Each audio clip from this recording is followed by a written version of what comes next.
வந்து cross root, அதாவது இந்த விசிகால இருக்கிற ஒரு அடிமட்ட தொண்டர்கிட்ட அந்த எதிர்பார்ப்பு இருக்கும். அண்ணன் வந்து ரொம்ப விட்டு கொடுத்து போகிறாரு, ஏன் போன முறை 6 கொடுத்தாங்க, இந்த முறை 10 கொடுக்கறதுக்கு என்ன, நேற்று வந்த கட்சி அதுக்கு 10 கொடுத்தாங்க, நமக்கு கொடுக்கறதுக்கு என்ன அப்படின்னு சொல்லி சில வேற்றுமைகள் உருவாகிறதுக்கு வாய்ப்பு இருக்குது. ஆனாலும் ஒரு என்ன சொன்னால் வந்து விட்டு கொடுக்குறது அடிப்படையில் அது வந்து அவங்க வந்து ஏறி வந்திருக்கலாம், 6ன்றது 8க்குன்னு 7க்கு வந்திருக்கலாம், இவங்க வந்து 10 கேட்டிருக்கலாம். அப்போ வந்து பார்த்தீங்கன்னா 8 கொடுத்தா போதும்னு நினச்சாங்க. இப்படி தான் பேரங்கள் பேசப்படும் வழக்கமாக.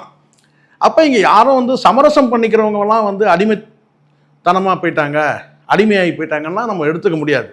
இன்றைக்கி வந்து பார்த்திங்கன்னா சில நேரங்களில் விட்டு கொடுக்கறது, சமரசம் பண்ணுறதுன்றது வந்து அடிமைத்தனம் கிடையாது. அது சில நேரங்களில் வந்து உசுப்பேத்தி விடுவாங்க தான்.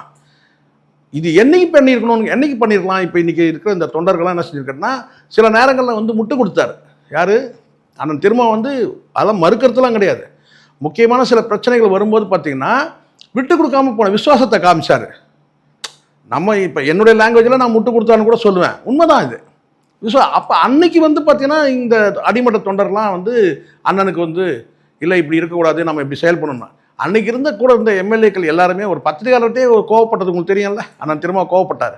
அப்போ அந்த 6 பேரும் எம்எல்ஏக்களும் வந்து பார்த்தீங்கன்னா வந்து சப்போர்ட் பண்ணாங்க. கேட்டவர் யார் வேணாலும் இருக்கட்டும், ஆனால் கேட்ட கேள்வி என்ன, நீங்கள் திமுக கட்சிக்காரரான்னு கேட்டார். அன்னைக்கு வருத்தப்பட்டார் அண்ணன். ஒரு பத்திரிகையாளர் கேள்வி கேட்டதுக்கு நீங்கள் எப்படி இந்த மாதிரி கேள்வி கேட்பீங்க என்கிட்டன்னு சொல்லி கேட்டார். அன்னைக்கு அந்த கோவப்பட அதனுடைய விளைவு தான் இன்னைக்கு வந்து இவ்வளோ இழுபறியில் வந்ததுன்னு வச்சுக்கோங்களேன்.